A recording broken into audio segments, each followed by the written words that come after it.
So let's go on to AJ Styles, because what a phenomenal career, phenomenal man.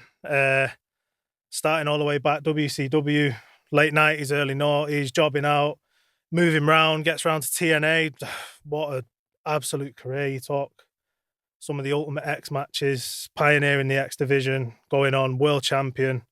The matches with Kurt Angle, Samoa Joe, to name a few. Just absolute phenomenal work. And that's kind of where I fell in love with him, discovering him on that dodgy fucking Sky channel that they had back in the day, 429 or something like that. But it was just, discovering that and seeing wrestling in that kind of way, and someone who was almost, too small to be big, too big to be small, could fly around, but technically in the ring, just absolutely phenomenal.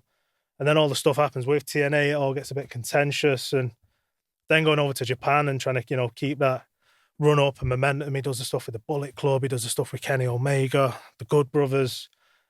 And then finally, in what for most people would probably be the twilight, the end of the career, 2016, he finally joins the WWE Royal Rumble, grand entrance, which originally they botched. I remember watching that live and you couldn't even see who it was, but that's besides the point. And then, 10 years of just, again, unbelievable top draw work. The 3 matches with John Cena, just absolutely brilliant.